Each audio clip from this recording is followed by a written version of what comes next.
والصلاة والسلام على سيد المرسلين أما بعد فأعوذ بالله من الشيطان الرجيم بسم الله الرحمن الرحيم پڑھیے الصلاة والسلام عليك يا رسول الله الصلاة والسلام عليك يا نبي الله الصلاة والسلام عليك يا نور الله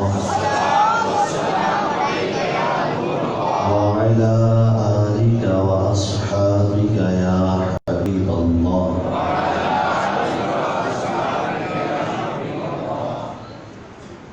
نبی کریم رؤوف الرحیم صلی اللہ تعالی علیہ وسلم ایک غزوے میں جا رہے تھے کہ ایک جگہ پڑاؤ ڈالا اور صحابہ سے ارشاد فرمایا کہ کھانا تناول کرو. صحابہ کرام نے اپنے برتن کھولے تو جو بھی روٹی کے خشک ٹکڑے تھے ساتھ میں سالن بھی نہ تھا. عرض کی یا رسول اللہ یہ جو بھی روٹی کے خشک ٹکڑے ہیں نہ پانی ہے نہ سالن ہے حلق میں نہ جانے کیسے اتریں گے. یہ عرض کرنی تھی کہ ایک شہد کی مکھی حضور علیہ السلام کے مبارک کانوں پر بنانا شروع ہو گئی. میرے آقا نے اس سے بات کی, اس نے میرے آقا کی خدمت میں حاضری پیش کی. صحابہ نے عرض کیا رسول اللہ یہ مکھی کیا عرض کر رہی تھی؟ میرے آقا نے فرمایا تم غلاموں کی حالت کو دیکھ کر یہ مکھی کہہ رہی تھی کہ یا رسول اللہ قریب پہاڑ کے غار میں ہماری شہد کی مکھیوں کا چھتا لگا ہے, اپنے کسی غلام کو بھیجیں وہ چھتا اتارے, آپ کے غلام شہد کے ساتھ روٹی لگا کر تناول فرمائیں. میرے آقا صلی اللہ علیہ وسلم نے مولا کائنات شیر خدا علی المرتضیٰ رضی اللہ تعالیٰ عنہ کا انتخاب فرمایا.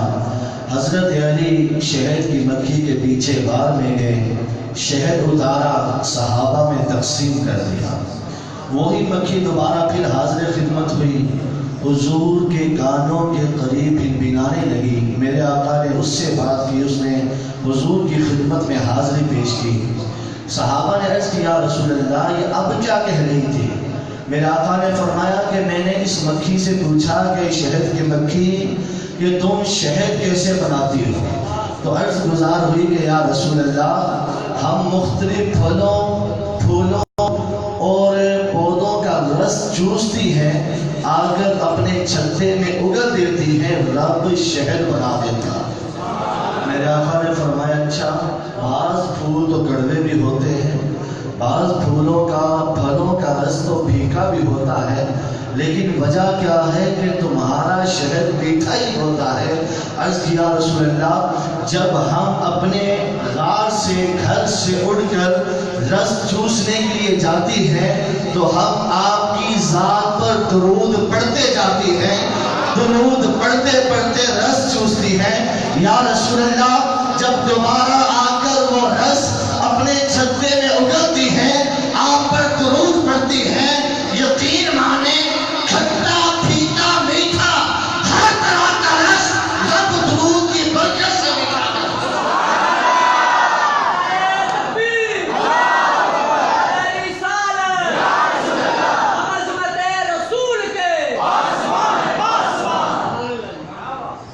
اس روایت سے پتا چلا کہ اگر ہم نے اپنے لہجوں میں مٹھاس پیدا کرنی ہے, اپنے کردار میں مٹھاس پیدا کرنی ہے, تو ہمیں چاہیے کہ ہم حضور صلی اللہ علیہ وسلم کی ذات بابرکت پر کثرت کے ساتھ درود و سلام پڑھیں. لہٰذا آپ بھی حصول برکت اور نزول رحمت کے لیے درود شریف پڑھ لیجیے. الصلاۃ والسلام علیک یا حبیب اللہ, الصلاۃ والسلام علیک.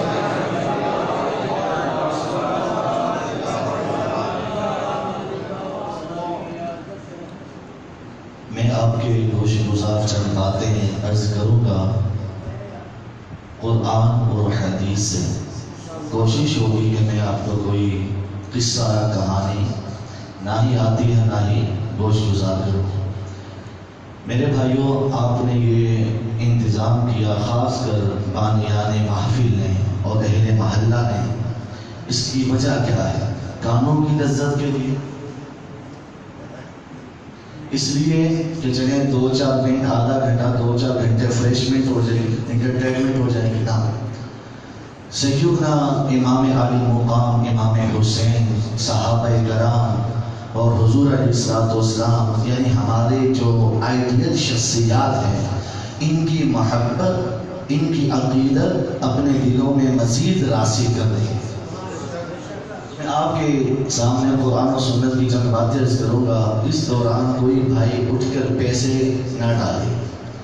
2 باتیں آپ کو سمجھ آ گئی، عقیدہ سمجھ آ گیا، خدا کی قسم یہی کروڑوں سے افضل ہے، یہی مال دنیا سے افضل ہے۔ اگر مال لے لیا، عقیدے کی بات نہ کی، کانوں کا چسکا دے کے چلے گیا، تو بھروسے معاشرہ مجھے سے باز برسو۔ سوشل میڈیا پر بھی بڑا اس چیز کا سوشا اڑا ہوتا ہے، شور بپا ہوتا ہے، خارجیوں کی طرف سے بھی اور رافضیوں کی طرف سے بھی۔ کچھ لوگ کہتے ہیں کہ یزید حق پر تھا، نعوذ باللہ، امیر المومنین کا لفظ ساتھ لگاتے ہیں اور رضی اللہ تعالیٰ عنہ کہنا معمول سمجھتے ہیں، بنا لیا ہے، اور کچھ شدت اس انداز سے کرتے ہیں کہ نعوذ باللہ اہل بیت اطہار کی محبت میں صحابہ کرام کو برا کہہ جاتے ہیں۔ اہل سنت معتدل جماعت ہے، اہل بیت سے بھی شدت سے محبت اور حضور کے غلاموں سے بھی شدت سے محبت۔ اللہ تبارک و تعالیٰ قرآن مجید میں ارشاد فرماتا ہے، میں آپ کے سامنے آیتیں اور احادیث گوش گزار کرتا جاؤں گا، جہاں بات سمجھانے کے تو وہاں آپ کو انشاءاللہ عز و جل میں بتاتا جاؤں گا۔ اللہ تعالیٰ قرآن مجید میں ارشاد فرماتا ہے، انما یرید اللہ لیذھب عنکم عنکم الرجس اہل البیت ویطہرکم تطہیرا۔ اے اہل بیت اطہار، اللہ تم سے یہی چاہتا ہے، یہی ارادہ رہتا ہے۔ کس چیز کا ارادہ کرتا ہے، کیا چاہتا ہے؟ کہ تم سے نجس ناپاک شے کو دور کر دے، تم سے نجس ناپاک شے کو دور کر دے، برائی کو، گندگی کو تم سے دور کر دے۔ وَيُطَهِّرَكُمْ تَطْهِيرًا، اور تمہیں خوب پاک صاف ستھرا کر دے۔ ایک دوسرے مقام پہ فرماتا ہے، قُلْ لَا أَسْأَلُكُمْ عَلَيْهِ أَجْرًا إِلَّا الْمَوَدَّةَ فِي الْقُرْبَىٰ۔ اے محبوب، آپ خود اعلان کر دیں، خود اپنی زبان سے اعلان کر دیں کہ لوگوں جو میرے طائف میں پتھر کھائے ہیں، جو میرے حرم کے اندر اپنی پشت پر اونٹ کی اوجیاں رکھوائی ہیں، جو مدینے کی گلیوں کے اندر، مکے کی گلیوں کے اندر مجھے ستایا گیا ہے، ان تمام اذیتوں پر، آزمائشوں پر، مصائب و آلام پر میں تم سے کوئی پیسوں کا سوال نہیں کرتا، کسی منصب عہدے کا سوال نہیں کرتا، پھر کرتا ہوں تو کیا کرتا ہوں؟ اِلَّا الْمَوَدَّةَ فِي الْقُرْبَىٰ۔ اے میری امت، میرے جانے کے بعد میری اہل بیت سے بس سوال تم سے یہ ہے، بس سوال تم سے یہ ہے کہ میرے بعد میری اہل بیت سے محبت کرنا، ان کا دامن نہ چھوڑ دینا، ان کا دامن نہ چھوڑ دینا۔ اور اہل بیت اطہار کے اندر امام حسن، امام حسین، امام عون، امام محمد بن عبداللہ بن جعفر رضی اللہ تعالیٰ عنہما جیسی شخصیات۔ میرے آقا صلی اللہ علیہ وسلم کی بارگاہ میں صحابیہ مسلم کی حدیث پاک ہے، حضرت ام الفضل رضی اللہ تعالیٰ عنہ حاضر ہوئی اور عرض کی کہ یا رسول اللہ، رات خواب بڑا گھبرانے والا ڈرانا دیکھا، گھبرا گئی ہوں جب سے آنکھ کھلی ہے، پریشان حال ہوں۔ میرے آقا نے فرمایا، ام فضل کیا دیکھ رہے؟ کیا دیکھ لیا؟ عرض کیا رسول اللہ، دیکھا کہ آپ کے جسم کا ایک ٹکڑا کاٹ کر میری گود میں رکھ دیا گیا، ایک ٹکڑا کاٹ کر میری گود میں رکھ دیا گیا۔ میرے آقا صلی اللہ علیہ وسلم مسکرا پڑے. عرض کی یا رسول اللہ آپ مسکرا رہے ہیں, میرے دل پر چھریاں چل رہی ہیں, میں گھبرا رہی ہوں. آپ کا حصہ علیحدہ کر کے میری جھولی میں رکھ دیا گیا. میرے آقا نے فرمایا وہ آئی تھی خیرن. میرے آقا نے فرمایا اے ام فضل تو نے بڑا پیارا خواب دیکھا, خواب دیکھا ہے, تعبیر بیان فرمائی. تعلیق فاطمہ تو انشاءاللہ غلاما. اے ام فضل یہ خواب کی تعبیر یہ ہے جو تم نے میرا عضو علیحدہ دیکھا اور اپنی گود میں دیکھا, عنقریب میری بیٹی فاطمہ کے ہاں بیٹا پیدا ہوگا, وہ تیری آغوش میں پرورش کرے. پھر تاریخ شاہد ہے ہجرت کا چوتھا سال, 5 شعبان کی چاند کو شرما دینے والا بیٹا جسے دنیا حسین ابن علی کے نام سے یاد کرتی ہے. جب حضرت امام حسین رضی اللہ تعالیٰ پیدا ہوئے نا, حضرت علی رضی اللہ تعالیٰ نے نام محرب رکھا. میرے آقا نے فرمایا نام وہی ہوگا جو خدا رکھے, خدا رکھے گا. بلکہ حضرت عبداللہ بن عباس سے روایت ہے, یہ روایت کہتے ہیں کہ ان اللہ حجب اسم الحسن والحسین, کہ آدم علیہ السلام سے لے کر امام حسن و حسین تک کبھی اس زمانے میں کسی نے اپنے بچے کا نام حسن و حسین نہیں رکھا. اللہ نے ان دونوں ناموں پر پردے ڈال کے رکھے تھے. فرمایا جب حسن پیدا ہوئے, حسین پیدا ہوئے, اللہ نے وہ پردے اٹھا دیے. فرمایا مصطفیٰ کائنات میں فقط تمہارے نواسے ہیں جن کا نام حسن اور حسین.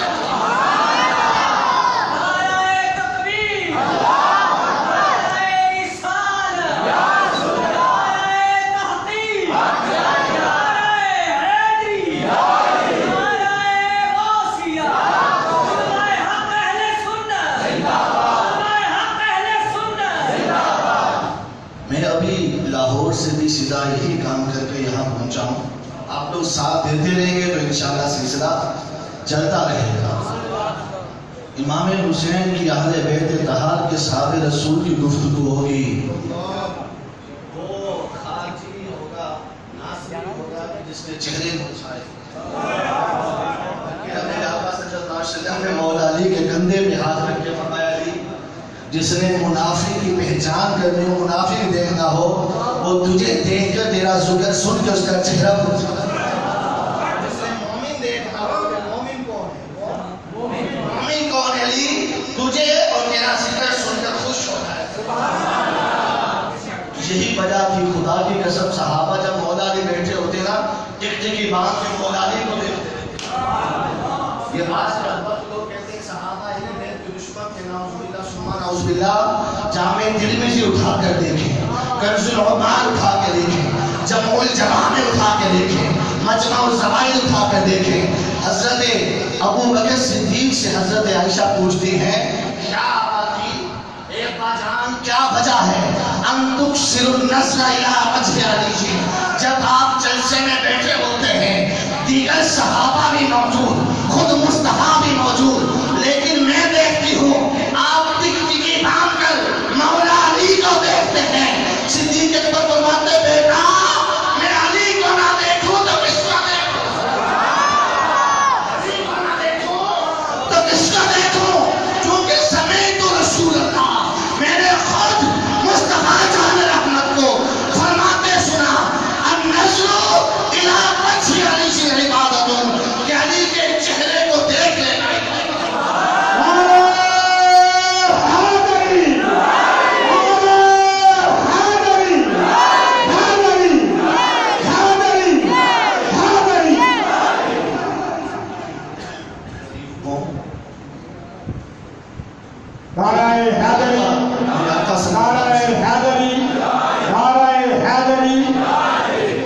یہ حدیث تھی چہرہ علی کو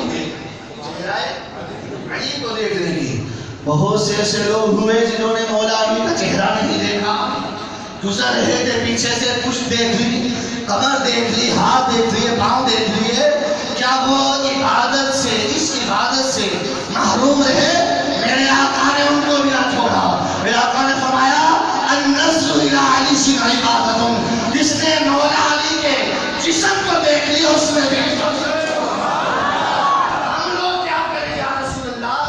ہم اس زمانے میں نہیں تھے، ہماری محرومی ہم اس زمانے میں نہیں تھے.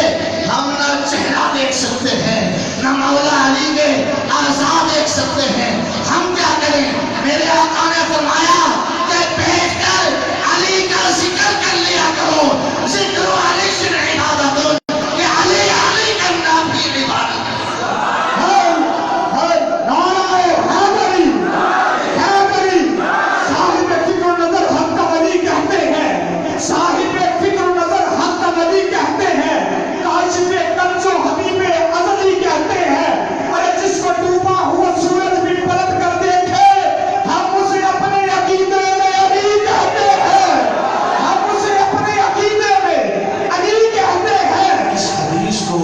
روایت کون کر رہا ہے؟ حضرت عائشہ.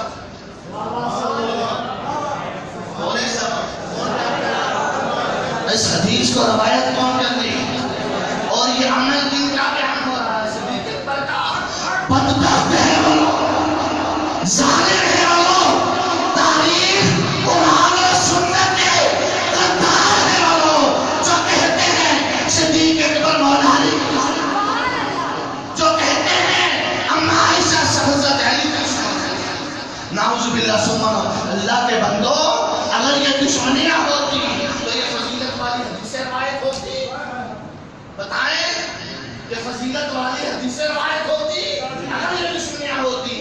آپ صدیق اکبر کو دیکھیں، پھر بعد میں عمر فاروق کو دیکھیں.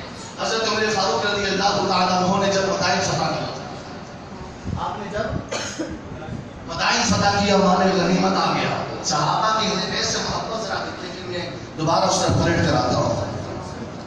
دونوں کو ساتھ ساتھ لے کر چلوں گا.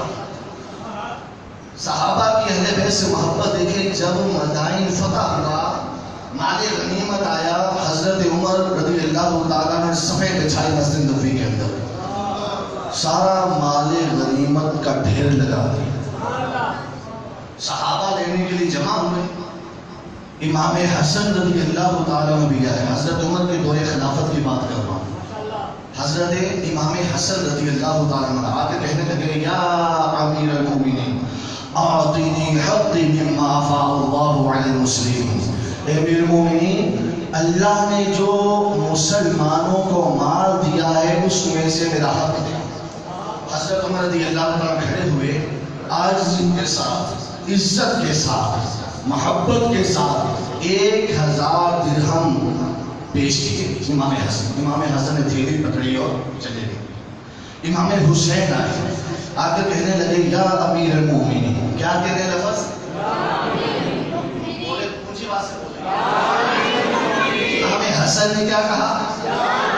امام حسین نے کیا کہا؟ ابے بدبختو، تمہاری ماں نہیں یا امام حسن اور حسین کی ماں؟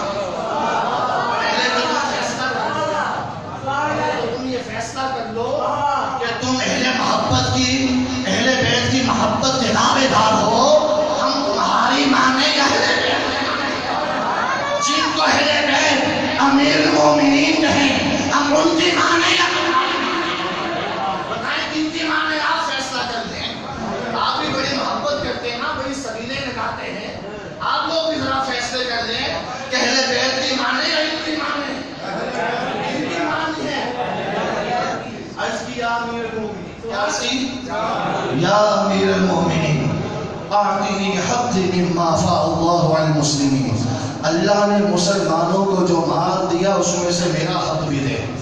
میرے آقا حضرت عمر بن خطاب رضی اللہ عنہ 1000 درہم کی تھیلی لی اور امام حسین کی خدمت میں پیش کی.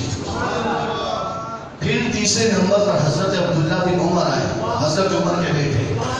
آ کر وہی جملہ بولا یا امیر المومنین اعطینی حقی مما افاء اللہ علی المسلمین.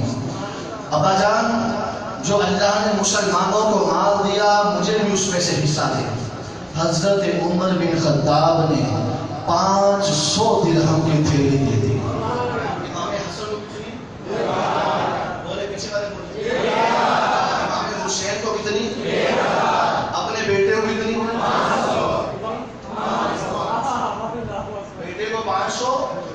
ان کو شیخین کو امام حسن و حسین کو کتنی 1000 حضرت عبداللہ بول اٹھے عرض کرنے لگے ابا جان میں تو اس وقت بھی حضور کے ساتھ جہاد کرتا تھا اس وقت بھی حضور کے ساتھ جہاد کرتا تھا کہ جب امام حسن و حسین کم عمر کے تھے جہاد میں نہیں جاتے تھے زیادہ نہ صحیح برابر تو دے دو زیادہ نہ صحیح برابر تو دے دو حضرت عمر کے جملے توجہ سے سنیے گا عربی پڑھ رہا ہوں قصہ نہ سمجھ لینا حضرت عمر نے فرمایا فذهب فاطمی عبداللہ یہ بات ہے تو جا پھر فذهب جا چلا جا فاطمی بیابن کا ابیہما وامن کا امہما وجدن کا جدہما وجدن کا جدہما وخالد کا خالہما وامن کا امہما وخالد کا خالہما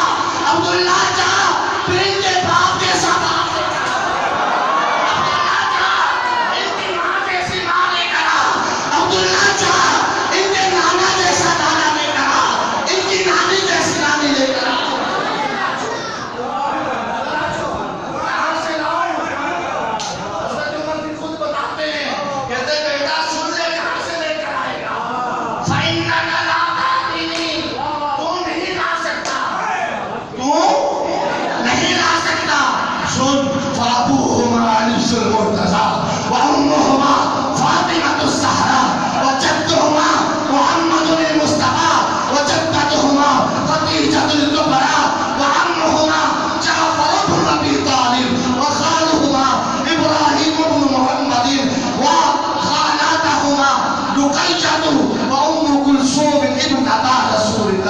حضرت عمر نے فرمایا سن تو نہیں لا سکتا کیونکہ ان کا باپ علی ہے علی المرتضیٰ ہے ان کی ماں فاطمہ الزہرا ہے ان کے نانا محمد مصطفیٰ ہے ان کی نانی خدیجہ الکبریٰ ہے ان کے چچا جعفر بن ابی طالب ہے ان کے ماموں ابراہیم بن محمد ہے سن لے ان کی خالائیں رقیہ ام کلثوم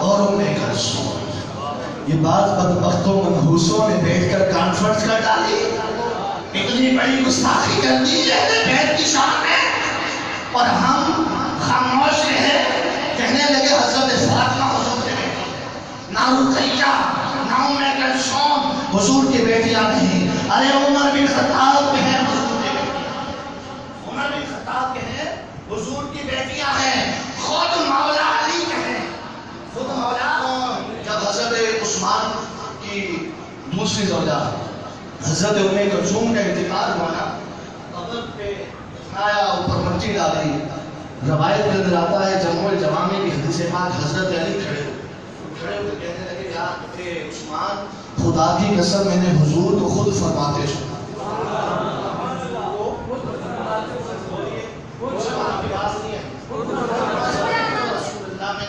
حضور کو اگر میری 40 بیٹیاں بھی ہوتی تو ایک ایک کر کے عثمان کے نکاح میں دے دیتا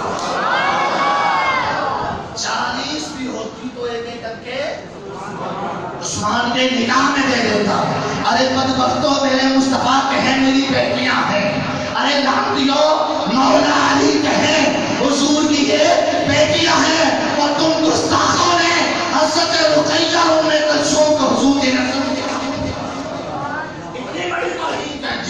خود فاطمہ تو زہرا کے سینے پہ کام کہ میری بہنوں کو فارغ کر دیا لعنتیوں کتنی بڑی گستاخی ہے خود حضرت علی فرمائے بہرحال بات یہ چل رہی تھی کہ اہل بیت اطہار وہ عظیم ہستیاں ہیں کہ خود صحابہ ان سے محبت کرتے تھے اور یہ صحابہ سے محبت کرتے تھے. اب یہاں میں چھوٹی سی بات کرنے لگا. اتنی بات تو سمجھ آ گئی اہل بیت اور صحابہ کی محبت کا حال کیا تھا. سمجھ آئی؟ کیونکہ گفتگو مزید بھی کرنی ہے اور موضوعات کرنی ہے، اس لیے مختصر ہم انشاءاللہ چلتے ہیں. پھر آگے چلیے. جب حضرت امام حسین پیدا ہوئے نا، امام حسین پیدا ہوئے تو اللہ تعالیٰ نے ان کی ولادت کے ساتھ ہی ان کی شہادت کو مشہور کر دیا. یہ بات ذہن میں رکھنی ہے، آگے میں حدیثیں بیان کروں گا اس کا، کہ ان کی ولادت کے ساتھ ہی ان کی شہادت کا بولیے شہرا ہو چکا تھا. حضرت ام فضل کہتی ہیں کہ میں نے حضور علیہ السلام کو دیکھا جب امام حسین ہوئے تو آپ کی گود میں تھے، حضور رو رہے ہیں. میں نے عرض کیا یا رسول اللہ بی ابی انت و امی ما لگا، یا رسول اللہ آپ پر میرے ماں باپ قربان ہو، آپ کیوں رو رہے ہیں؟ میرے آقا صلی اللہ علیہ وسلم فرمایا ام فضل ابھی جبریل میرے پاس آئے تھے. جبریل نے آ کر مجھے یہ کہا کہ ان امتی ستقتل ابنی، کہ میری یہ امت میرے یہ بیٹے کو شہید کر دے. میری امت میرے بیٹے کو. حضرت ام سلمہ کہتی ہیں کہ حضور علیہ السلام میرے گھر تشریف لے کر آئے. البدایہ والنہایہ کے اندر بھی یہ حدیث موجود ہے، اسد الغابہ کے اندر بھی یہ روایت موجود ہے، اور کنز العمال کے اندر بھی فضائل بیت کے اندر یہ حدیث موجود ہے. حضرت ام سلمہ کہتی ہیں حضور میرے گھر تشریف لے کر آئے اور کمرے میں داخل ہو کے فرمانے لگے ام سلمہ دروازے پہ کھڑی ہو جا، جو اندر آئے اسے وہی روک دے. جو اندر آئے، حضرت امام حسین کم سینے میں تھے، آئے. ام سلمہ رضی اللہ تعالیٰ عنہ نے روکنے کی کوشش کی لیکن نہیں رکے، زور بازو سے اندر چلے گئے. حضور کے کندھوں پر جا کر سوار ہو گئے. حضرت جبریل بلکہ بارش والا فرشتہ تھے، وہ کہنے لگے یا رسول اللہ آپ ان سے محبت کرتے ہیں؟ میرے آقا نے فرمایا اس سے نہ کروں تو کس سے کروں؟ عرض کی یا رسول اللہ آپ کے اس بیٹے کو کربلا، اس عربی میں مقام طف بھی کہتے ہیں، کربلا، یہ دونوں لفظ موجود ہے روایت کے اندر. مقام طف کے اندر آپ کے اس بیٹے کو شہید کر دیا جائے گا، کیا میں مٹی نہ لا کر دوں؟ میرے آقا نے فرمایا ہاں دکھاؤ. پر مارا، مٹی وہاں سے لا کر دی. میرے آقا صلی اللہ علیہ وسلم وہ مٹی حضرت ام سلمہ کو دے دی. فرمایا ام سلمہ جب یہ مٹی خون بن جائے، لفظ حدیث کے تحولت دمن، جب یہ مٹی خون میں تبدیل ہو جائے تو سمجھ آنا میرے بیٹے حسین کو شہید کر دیا. اب تیسری بات آخری میں آپ کے گوش گزار کرنے لگا. حضرت عبداللہ بن عباس کہتے ہیں کہ ما کننا نشک وَأَهْلُ الْبَيْتِ مُتَبَارِشُونَ، کہتے ہیں خدا کی قسم نہ صحابہ کو شک تھا نہ ہی اہل بیت کے کہار میں سے کسی کو شک تھا کہ حسین بن علی کو شہید کیا جائے گا. سب کو پتا تھا ان کو قتل کیا جائے گا، سب کو پتا تھا ان کو شہید کیا جائے گا. اب میرے وہ افراد، بھائی تو نہیں کہوں گا، وہ افراد صحافی صاحب یہاں موجود ہیں، اجازت بھائی بھی کہ اس کو خبر ہی نہ چھاپ دیں، اللہ خیر کرے گا. اب وہ افراد جو سوشل میڈیا پہ لوگوں کو اس طرح گمراہ کر رہے ہیں کیا کہ یزید امیر المومنین تھا اور حسین بھی امیر المومنین تھے، دو شہزادوں کی جنگیں تھیں. آپ کو پتہ ہے پوری کتابیں آپ کے پاکستان میں لکھی گئی، آپ کے شہر صوبہ پنجاب میں فیصل آباد میں لکھی گئی ہیں. کتاب کا موضوع کیا ہے؟ امیر المومنین یزید رضی اللہ عنہ. اب مجھے بتائیں وہ کہتے ہیں کہ یزید حق پر کیا. میں نے یہ حدیثیں آپ کے گوش گزار کی. حضور کو پتہ چل گیا تھا میری امت شہید کرے گی، پتہ چل گیا تھا. سب ہاتھ اٹھا کے بولے تھے سمجھ ڈالیے، معلوم ہو گیا تھا. اس کے باوجود حضور کا یہ فرمانا بخاری مسلم میں کہ ان الحسن والحسین سید شباب اہل الجنہ. اے لوگوں سن لو، میرا حسن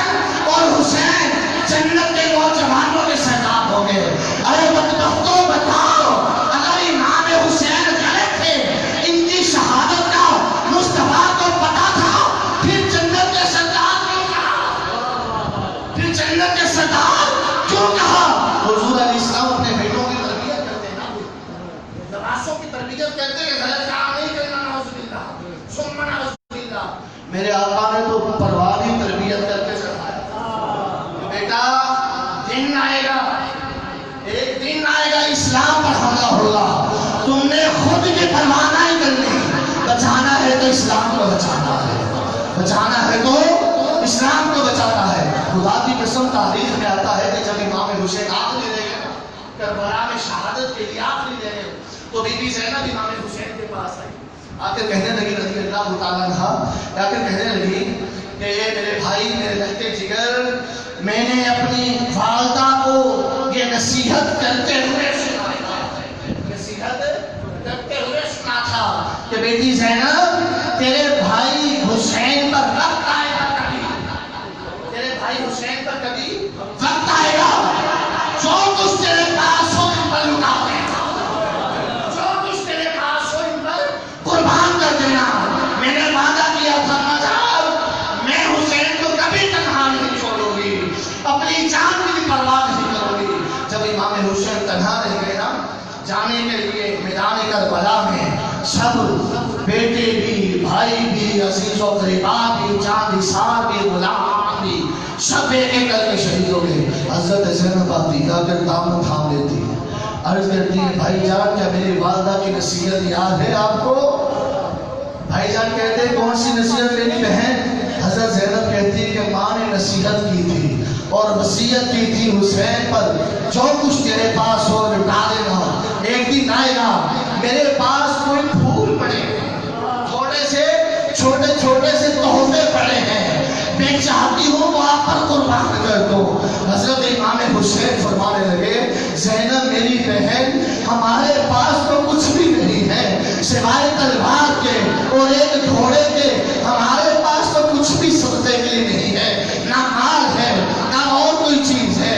حضرت زینب کہنے لگی میرے پاس تو تحفے موجود ہیں، میرے پاس تو پھول موجود ہیں، میں وہ پیش کرنا چاہتی ہوں. امام حسین نے امام حسین نے فرمایا ہاں بہن لے کر آ.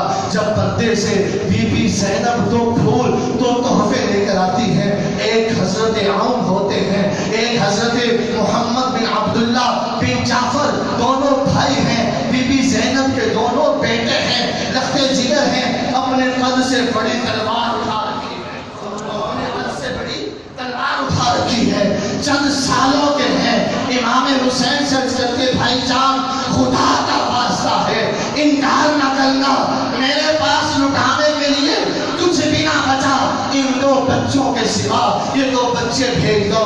امام حسین کہنے لگے بہن لوگ کیا کہیں گے کہ میں نے اپنی جان کی حفاظت کے لیے اپنی بہن کا گھر ویران کر دیا. حضرت بی بی زینب قدموں میں گر گئی، قدموں میں گر کر کرتی ہے بھائی اماں جان روز محشر کیا کہے گی کہ زینب تجھے نصیحت کی تھی، زینب تجھے وصیت کی تھی، پھر بھی تو نے اپنا مال اپنی جان اپنی چیزیں میرے حسین پر نہیں لٹائی، میں کیا جواب دوں گی. امام حسین اپنی بہن زینب رضی اللہ تعالیٰ عنہ کی باتوں کے آگے سر جھکا گئے. حضرت عون کو گھوڑے پر اٹھایا. خدا کی قسم وہ منظر دیکھو، ہمارا 5-6 سال کا بچہ ہونا گھوڑے پہ بیٹھنے تو تیار نہیں، قریب جانے کو تیار نہیں، قربان ہے قربان ان ماؤں پر جنہوں نے اپنے بیٹے انہی دنوں کے لیے خدا کی قسم ان کی تیاریاں نہیں گئی تھی. بیٹوں کو پروان چڑھاتی تھی شہادت کے لیے چڑھاتی تھی. ہم بچے پیدا کرتے ہیں بڑا ہو کے انجینئر بنے گا، بڑا ہو کے ڈاکٹر بنے گا. وہ بچے پیدا کرتی تھی بڑا ہو کے بڑا شہید بنے گا، بڑا ہو کر بڑا شہید بنے گا. ہماری ماں کا حال دیکھو تو بی بی زینب کا حال دیکھیں. حضرت عون گھوڑے پر سوار ہے، حضرت محمد بن عبداللہ بن جعفر گھوڑے پر سوار ہے. دونوں شہزادے نکلتے ہیں، دشمنان اسلام کو پکارتے ہیں، تلواریں لہراتے ہیں. دشمنان اسلام کی طرف سے یزیدیوں کی طرف سے یک دفعہ یک بارگی کے ساتھ کئی تیر چلتے ہیں اور یہ دونوں پھول امام حسین پر قربان ہو جاتے ہیں. جب ان کے سر کٹے ہوئے بی بی زینب کے پاس آتی ہے تو وہ سینے سے لگا کر کہتی ہے اللہ کا شکر ہے حسین جو کچھ تھا تجھ پہ قربان کر دیا. جو کچھ تھا تجھ پہ قربان کر دیا. یہ امام حسین رضی اللہ تعالیٰ عنہ تھے. جب حضرت بی بی زینب، یہی حضرت بی بی زینب جب ان کا قافلہ گیا نا دمشق کے اندر، یزید کا جہاں ایریا تھا، دارالحکومت تھا، جہاں اس کا شہر تھا دمشق، تو وہاں امام حسین کا سر نیزے پہ چڑھایا ہوا تھا نعوذ باللہ، اور حضرت زینب وغیرہ کو باندھا ہوا تھا. لوٹا ہوا یہ قافلہ جب دمشق کی گلیوں میں داخل ہوا تو اہل دمشق شامی یہ چھتوں کے اوپر چڑھ کر تماشا دیکھنے لگے. ان کو نہیں پتا تھا یہ قافلہ کون ہے، ان کو بس اتنی خبر تھی کچھ لوگوں نے بغاوت کی جن کا انجام یہ ہوا. اب ان کے اندر ایک بڑھیا وہ بھی چھت پہ کھڑی ہوئی، کھڑی ہو کے جب قیدیوں کو دیکھا تو توڑ کر نیچے آئی. کچھ دوپٹے جب بے پردہ دیکھا، کچھ غلامان کو، کنیزوں کو کچھ دوپٹے، کچھ کپڑے، کچھ مال، کچھ کھانا پانی قیدیوں کو فوراً پیش کیا اپنے ہاتھوں سے. کمر جھکی ہوئی ہے، ضعیف ہوئی ہے. حضرت زینب نے جب یہ دیکھا تو رو پڑی، کہنے لگی ہے بوڑھی عورت کوفہ سے لے کر دمشق تک ایک بھی بندہ ایسا نہ ملا، ایک بھی مسلمان ایسا نہ ملا جس نے ہم سے پانی پوچھا ہو، کھانا پوچھا ہو، ہمارے سروں کی چادریں ہم سے پوچھی ہو. لیکن کیا وجہ ہے کہ تو نے یہ سب کچھ مہیا کیا؟ وہ بوڑھی عورت کہنے لگی بات یہ ہے کہ جب میں بچپن میں تھی تو میں حضرت فاطمہ الزہرا کی کنیز تھی، ان کے گھر رہا کرتی تھی، ان کی تربیت میں رہا کرتی تھی. جوان ہوئی خدمت کرتے کرتے میں نے شادی نہ کروائی کہ بی بی فاطمہ کی خدمت کرنی ہے، میں نے شادی نہ کروائی. یہاں تک کہ حضرت فاطمہ کا انتقال ہو گیا رضی اللہ تعالیٰ عنہ. میرا دل وہاں نہ لگا کہ جن کی خاطر اپنا وطن حبشہ کی رہنے والی تھی وہ چھوڑ کر آئی. جب وہی نہ رہی تو اب میں نے مدینے میں رہ کر کیا کرنا ہے. حضرت فضا کہتی ہے، وہ بڑی عورت کہتی ہے، میں وہاں سے چل پڑی. جب میں ان کی زیر کفالت تھی، ان کی خدمت میں تھی، تو حضرت فاطمہ نے مجھے ایک نصیحت کی تھی. پوچھا بی بی زینب نے، اے بڑھیا وہ نصیحت کیا تھی؟ حضرت فضا کہنے لگی بیٹا وہ نصیحت یہ تھی، بی بی فاطمہ نے کہا تھا اے فضا تم جب میری وفات کے بعد واپس جاؤ گی تمہیں کسی زمانے کے اندر، زندگی کے اندر کچھ قیدی نظر آئیں گے، کچھ عورتیں ہوں گی، کچھ بچے ہوں گے، کچھ بیمار ہوں گے، لٹا پٹا قافلہ ہوگا. جب تمہیں نظر آ جائے جو کچھ تمہارے پاس ہو اس قافلے پہ لٹا کر دینا. بروز محشر تمہاری شفاعت کر کے جنت میں ملے. وہ میں بڑھیا ہوں کہ جو بی بی فاطمہ کی کفالت میں رہتی تھی، لہٰذا میں نے مہدی دیکھے تو جو کچھ انتظار میں لگی ہوئی تھی، جو کچھ گھر میں تھا سب کو پر قربان کر دیا. حضرت زینب نے اپنا تعارف نہ کروایا، کہنے لگی کہ بڑھیا تو نے ہمارے ساتھ بڑا تعاون کیا، اب دعا مانگتی کیا؟ چاہتی کیا ہے؟ جو چاہتی ہے وہ عرض کر تجھے ہم دیں گے. کی قسم ان کے خالی ہاتھوں میں کائنات کی ٹوٹ جاتی. بس رب کو منظور ہی یہ تھا ایسا ہو گیا، رب کو منظور ہی یہ تھا ایسا ہو گیا. ان کے خالی ہاتھوں میں کائنات کی ٹوٹ جاتی. میرے بھائی حضرت زینب پوچھتی ہے فضا بتا تجھے چاہیے کیا، مانگتی کیا ہے؟ کہنے لگی کہ بیٹا میں بس یہ دعا ہے کہ جب میں ان کی خدمت کرتی تھی حضرت فاطمہ کی تو ان کے دو لختے جگر تھے، حسن و حسین، اور ایک بیٹی تھی زینب. میں ان کو کھلایا کرتی تھی، ان کو میں سلایا کرتی تھی، ان سے میں پیار محبت کیا کرتی تھی. بس دعا یہ ہے مرنے سے پہلے حسین کو دیکھ لوں، حسن کو دیکھ لوں، زینب کو دیکھ لوں. یہ کہنا تھا تاریخ شاہد ہے. قافلے میں سے چیخوں پکار کی آوازیں بلند ہوئی. حضرت زینب نے کہا بی بی جا، رب نے تیری دعا قبول کر لی. تیرے سامنے زینب کھڑی ہے، یہ جو نیزے پر سر چڑھا ہے کہ حسین بن علی کا سر ہے، یہ حسین بن علی کا سر ہے. میرے بھائیو یہ شہادت اور شہادت کی جن کی پیشن گوئیاں بلکہ خبریں مولا علی اور حضرت فاطمہ نے حضرت علی جنگ صفین کے موقع پر ایک مقام پہ گزرے تو رونا شروع کر دیا. قافلے والوں نے کہا کہ امیر المومنین کیوں رو رہے ہیں؟ فرمایا کیا یہ جگہ کربلا نہیں ہے؟ کیا فرمایا؟ کیا یہ جگہ کربلا نہیں ہے؟ لوگوں نے کہا حضور جی کربلا ہے، حضور کربلا ہے. تو حضرت علی کہنے لگے یہاں سے دراصل میں حضور کے ساتھ ایک دفعہ گزرا تھا، میرے آقا یہاں بیٹھ کر رونے لگے پڑے تھے، میرے آقا کے ہاتھ میں چھڑی تھی، آپ نے خیمے جہاں ہوں گے میرے بیٹے حسین کے وہاں پہ نشانات لگا. کہا علی میرے بیٹے حسین کو جہاں شہید کیا جائے گا، جہاں خیمہ تھا وہاں نشان لگائے، جہاں شہید ہونا تھا وہاں نشان لگائے، جہاں میدان بپا ہونا تھا وہاں نشان لگائے. فرمایا علی گواہ رہنا یہاں یہاں میرے. مجھے آپ بتائیں آپ لوگ یہ سوال کرتے ہیں کہ اگر امام حسین کو تم کہتے ہو لبیک یا حسین اور تم بڑے نعرے لگاتے ہو، اگر ان کے دستے قدرت میں، ان کے دستے مبارک میں یہ طاقت تھی تو خود کو بچایا کیوں؟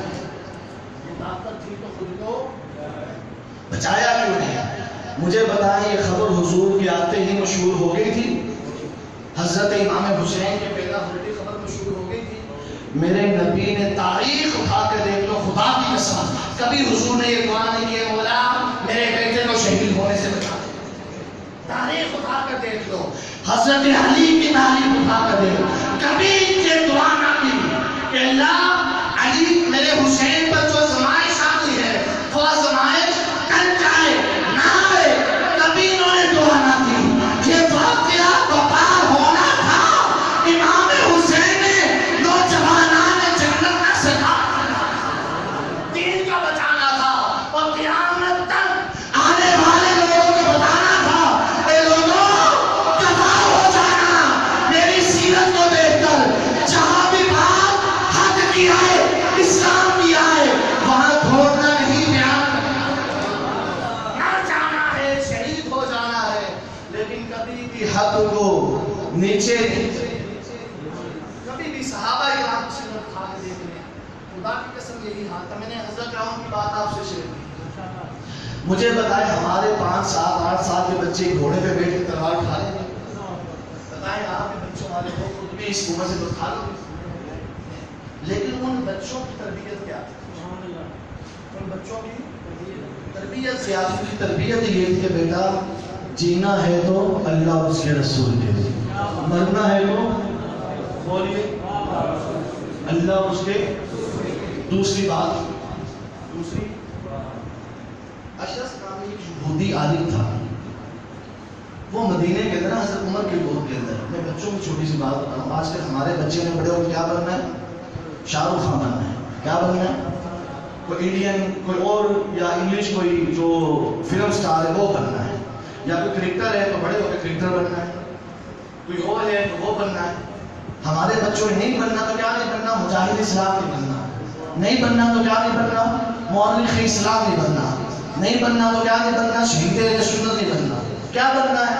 یہی الٹے سیدھے حرکتیں کرنی ہے اور ہم تعلیم بھی وہی دے رہے ہیں. مجھے بتائیں جب ہماری مائیں اپنے بچوں کو گود میں بٹھا کر انڈین چینل دیکھیں گی تو وہ بچے مجاہد پیدا ہوں گے؟ بتائیں. اور جب مائیں خود بیٹھ کر فوج فلمیں ڈرامے دیکھیں گی تو وہ بچے کیا رکھیں گے؟ وہ امام حسین کے پیروکار ہوں گے. یہ امیدیں رکھیں ان سے. بتائیں یہ امیدیں رکھیں. جب ماں باپ کو ہی پتا نہیں ہمارے آئین کیا ہے، ماں باپ کو ہی پتا نہیں سیرت رسول، سیرت اہل بیت، سیرت صحابہ کیا ہے، خواب کو بچوں کو درس دیں، خواب کو بچے بڑے ہو کر شہید کے شہادت کے لیے تیار ہوں گے. مدینے کے اندر بچے حامی جیسے تالیوں سے ہم توڑ دیتے ہیں، پینا کچھ موڑا ہوتا ہے کل صاحب کو اس کو نکال لیا اور پلاسٹک کے گیند کو گیند بنا کر اسے کھیلتے ہیں گلیوں بازاروں میں. مدینے کے اندر حضرت عمر بن خطاب کا زمانہ تھا، ایسے ہی بچے کھیل رہے تھے. ایک بچے نے شاٹ ماری، قریب سے یہودیوں کا آدمی گزرا تھا، شخص گیند اس کو جا کے لگی سینے میں. صحابہ کا بچہ وہ یہودی کو گیند لگے، خدا کی قسم ایٹم بم سے کم نہیں، کیونکہ وہ گیند بھی کون سی لگی تھی، بچے بھی کون سے تھے، صاحب عقیدت اور صاحب عقیدہ مومن. وہ گیند پکڑتا ہے، گیند پکڑ کے کہتا ہے نہیں میں نے تم دے دی. اب صحابہ کے بچے، تابعین کے بچے کیا کہتے ہیں آگے سے؟ کہتے ہیں بحق محمد لو رددت علینا، اے شخص تو یہودیوں کا عالم ہے، تھوڑا سمجھدار ہوگا، تجھے ہم حضور کا واسطہ پیش کرتے ہیں، گیند ہمیں واپس کر دے۔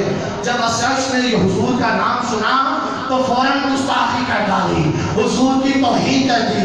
خدا کی قسم تاریخ میں ہے بچوں نے اپنی ہاتھیاں سیدھی کر لی، اتنا مارا اس یہودی عالم کو فاصلے جہنم میں پہنچا دیا۔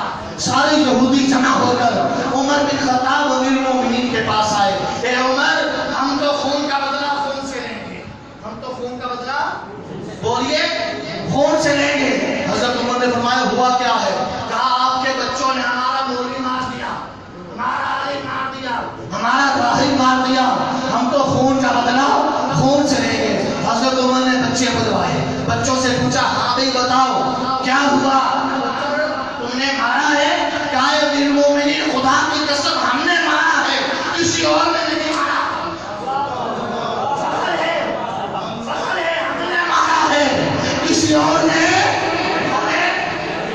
آج کل تو ہم نعرہ لگا دینا، میڈیا میں بات آ جائے یا محلے میں بات پہنچ جائے کہ حضرت آپ کا بیٹا مولوی بن رہا ہے تو چھپ جاتے، نہیں میں نہیں تھا، وہ ساتھ والا تھا، میں نہیں تھا۔ خدا کی قسم یہ رونے والی باتیں ہیں، میں تمہیں کاموں کا چسکا دینے نہیں آیا، اس کام کے لیے نہیں آیا، تمہیں کچھ نصیحت کرنے آیا ہوں تاکہ ہم اپنی نسلوں کو، خود کو اور اپنی نسلوں کو اس طرف لے کے جائیں جو راہ حق ہے، جو راہ حق ہے اس طرف لے کر جائیں۔ صلح کلی والے نہ بنے، صلح کلی والے نہ بنے، اعلیٰ حضرت والے بنے، حضوی بنے، امام احمد رضا کے شعر بنے، جیسے امام احمد رضا تھے ان کے پیروکار کہ جب بات خارجیوں کی آئی تو خدا کی قسم احمد رضا نے، جب بات راستوں کی آئی تو احمد رضا نے کسی طرف نہ چھپے، سیدھا راہ اہل سنت پر کام کرے۔ بچوں نے کہا امیر المومنین کسی اور نے نہیں مارا، ہم نے مارا ہے۔ آپ کو پتا ہے حضرت عمر کا غصہ بھی کیسا تھا، شیطان بھی رستا، لیکن بچے گھرے نہ کہا ہم نے مارا ہے، کہا کیوں مارا؟ سوال ذرا آپ توجہ سے سنیے، غور کیجیے گا میرے جملوں پر۔ امیر المومنین نے فرمایا کیوں مارا، وجہ کیا تھی؟ کہا امیر المومنین آپ پوچھتے ہیں کیوں مارا، آپ پوچھتے ہیں استاد کو کیوں مارا؟ اسی وجہ سے مارا کہ جب کبھی آپ نے بھی استاد کا سر کر دیا۔ وہ جو کلمہ پڑھنے والا منافق اور یہودی فیصلہ لے کر عمر کے پاس آئے تھے کہ جس مسلمان نے کلمہ پڑھنے والے ہم کہتے نا کہ بھائی کلمہ تو پڑھ رہا ہے نا، وہ حاجی صاحب نماز تو پڑھ رہا ہے نا، وہ حاجی صاحب نماز کر کے آتا ہے، حج بھی کر کے آتا ہے، اور حضرت عمر کے پاس جب وہ مسئلہ آیا کہنے لگا مجھے حضور کا فیصلہ منظور نہیں۔ نمازیں کہاں پڑھتا تھا بتاؤ؟ مسجد نبوی میں۔ بولو نا وہ پڑھ لیے، کہاں نمازیں پڑھتا تھا وہ؟ آواز نہیں آئی، کن کے پیچھے نمازیں پڑھتا تھا وہ؟ حضور کے پیچھے۔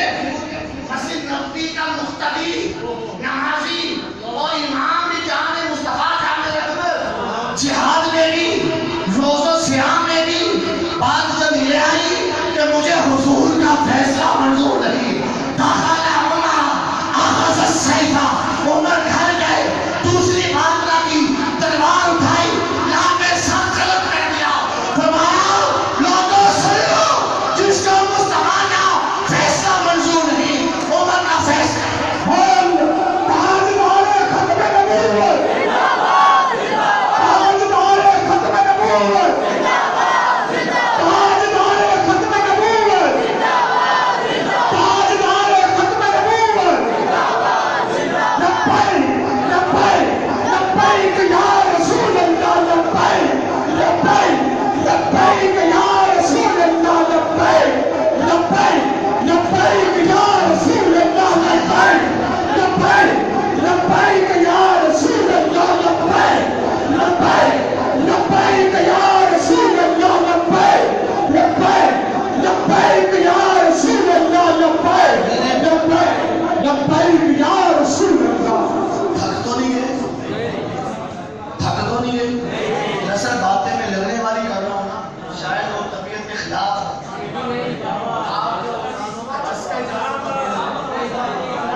تم نے قتل کیا ہے؟ کہا جی حضور ہم نے قتل کیا اور کسی نے نہیں کیا. پوچھا کیوں؟ کہا اسی وجہ سے. حضرت عمر بولے یہودیوں دفع ہو جاؤ، ان بچوں نے حق مصطفیٰ حق محبت ادا کیا، کوئی قصاص نہیں ہوگا. جب ممتاز قادری سے پوچھا نا زرداری صاحب نے ممتاز تجھے رہا کر موجود تھا، بس اتنا لکھ کر دے دو کہ میرا دماغ ہل گیا. اس وقت میرا دماغ ہل گیا تھا، میری سوچ مغلوب ہو گئی تھی، دماغ کام نہیں کر رہا تھا، میرے پاگل پن کے اندر چلا گیا تھا. یہ لکھ کر دے دو تمہیں باہر نکلوا دیتا ہوں. جب ممتاز قادری کے پاس یہ خط پہنچتا ہے، شیر رضا کے پاس جب یہ خط پہنچتا ہے، لکھ کر بھیجتا ہے صدر صاحب خدا کی قسم مجھے تو ہوش آئی.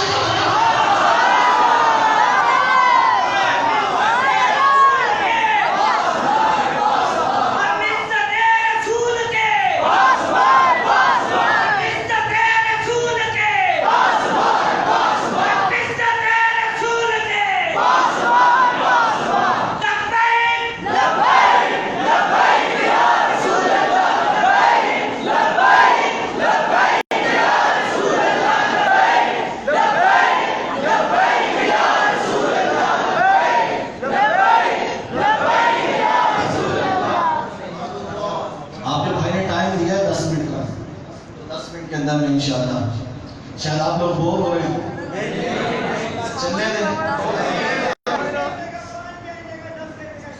ماشاءاللہ کیا بات ہے یار. جذبہ ہمارا خدا کی قسم کا قیامت.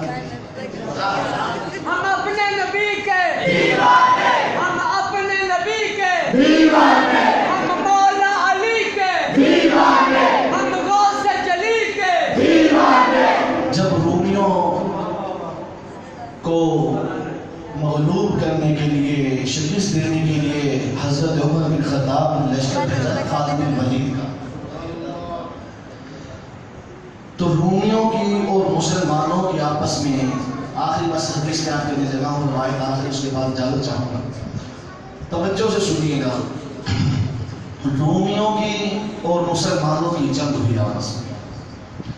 3 دن ہو گئے، کوئی فیصلہ نہ ہوا کون جیتے کون ہارا.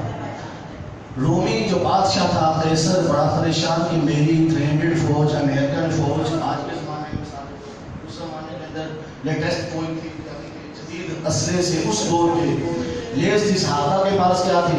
ٹوٹی ہوئی تلواریں، کھنڈی تلواریں، ٹوٹے تھی، گھوڑے بھی پورے نہ، گھوڑے بھی پورے نہ. تو قیصر کہنے لگا کہ مدینے سے کھجوروں پر پلنے والے اٹھ کے آ گئے اور میری اس قدر طاقتور فوج سے یہ ہار ہی نہیں رہے. چلو ایسا کرو ان کا جو 2-4 قیدی پکڑیں گے نا میرے سامنے لے کر آؤ.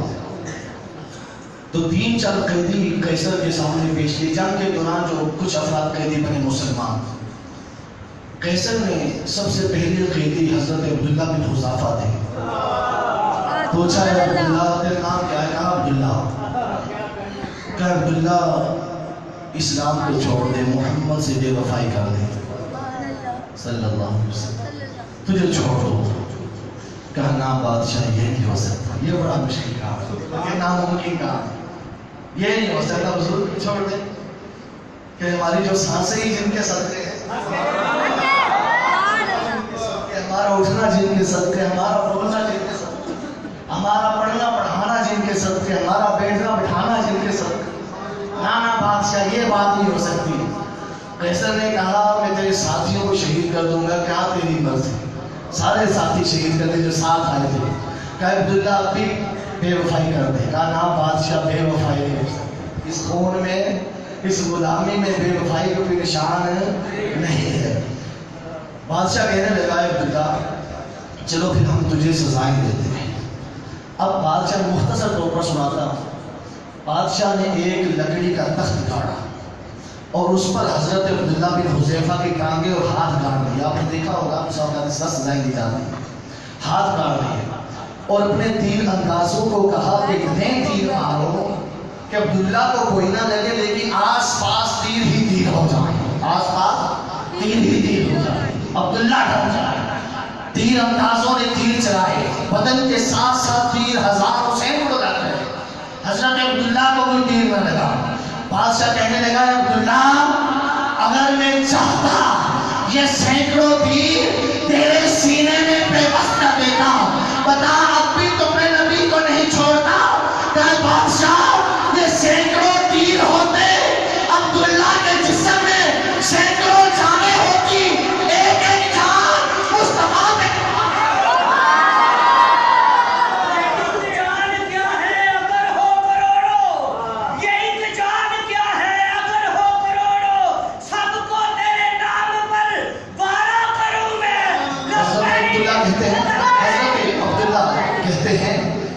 یہ نہیں ہو سکتی. حضرت عبداللہ کمرے میں رکھ دیا، آم دیا، کمرے میں ڈال دیا. ایک خوبصورت جوان لڑکی کو بھیجا، جاؤ جا کر برگلاؤ، کیونکہ یہود سارا کی شروع سے سازش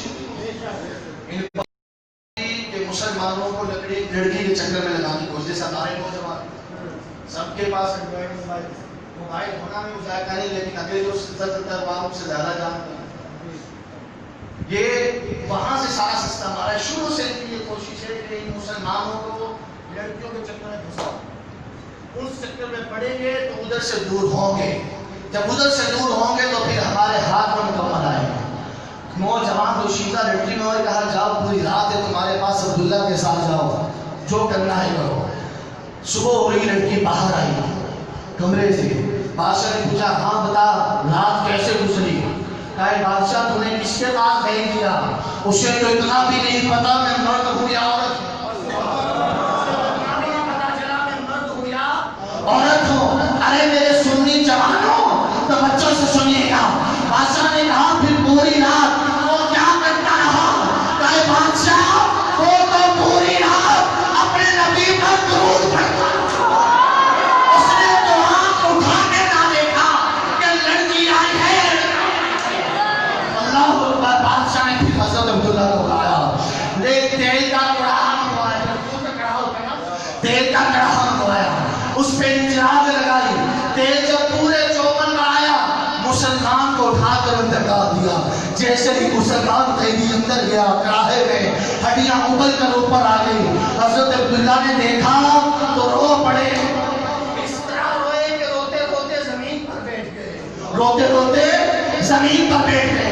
بادشاہ خوش ہو گیا کہ عبداللہ ڈر گیا. بادشاہ سمجھا عبداللہ ڈر گیا. پوچھا ہاں عبداللہ کیا ارادے ہیں؟ اپنے نبی کو چھوڑتا ہے یا نہیں چھوڑتا؟ عبداللہ کہنے لگے بادشاہ اپنے نبی کو نہیں چھوڑ سکتا. بادشاہ کہتا عبداللہ پھر روتا کیوں ہے؟ عبداللہ پھر روتا کیوں ہے؟ حضرت عبداللہ کہتے بادشاہ اپنی بدنصیبی پر رو رہا ہوں. بدنصیبی پر رو رہا ہوں. پوچھا عبداللہ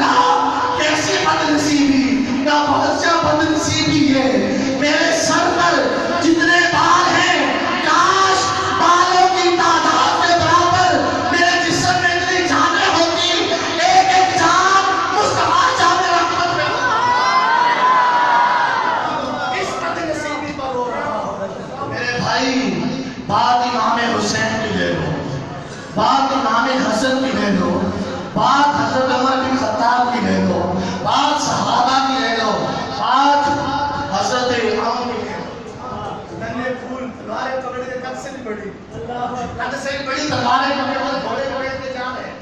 باپ محمد بن عبداللہ بن ابی جعفر کی لے لو. خدا کی قسم یہ ہمیں یہی چیزیں بتاتی ہیں کہ جینا ہے تو ہمارے لیے جینا ہے تو پھر ہماری طرح ڈر ڈر کے نہ جیو. ادھر بھی ایک پاؤں ادھر بھی ایک نہ اس کا. امام حسین نے یوں نہیں کیا ٹھیک ہے یزید اوپر اوپر سے تیرے ساتھ بھی لیکن اندر سے میں تیرے مخالف. امام حسین کر سکتے تھے ایسا نہیں نا. لیکن بظاہر اگر امام حسین نعوذ باللہ کرنا چاہتے کر سکتے تھے لیکن آپ کی شان نہیں تھی. فرما دیا کہ ایسا آج ہم کہتے نا اوپر سے حاجی صاحب تم بھی ٹھیک ہو اپنی جگہ ہم بھی ٹھیک ہے. ارے یار یہ تیرا عقیدت یہ تو رسولی ہے. بات کرنی ہے تو پوری کر. امام اہل سنت اعلیٰ حضرت مجدد دین و ملت نے جو فرمایا میرے شیخ طریقت امیر اہل سنت دامت اللہ کس طرح کرنا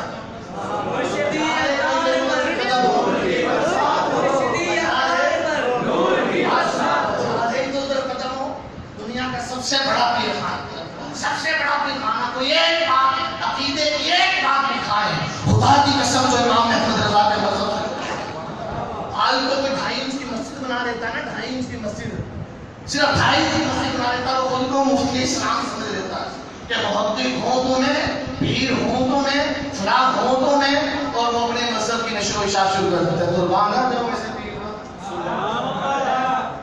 کروڑوں مرید پھر بھی بات کریں تو امام احمد رضا بات کریں تو میرے حسین کی کریں بات کریں تو امام حسن کی کریں بات کریں تو مولا علی کی کریں بات کریں تو میرے معاویہ کی کریں بات کریں تو اہل بیت اور صاحب دونوں کی کریں بات کریں تو دونوں کی کریں. عقیدہ بتائیں تو جو اہل سنت کا ہے وہ بتائیں. میرے بھائی جینا تو یوں بظاہر اوپر کسی سے باطن کسی سے کوئی فائدہ نہیں. اللہ تبارک و تعالی ان باتوں پر عمل کی توفیق عطا فرمائے. آمین بجاہ نبی الامین صلی اللہ علیہ وسلم.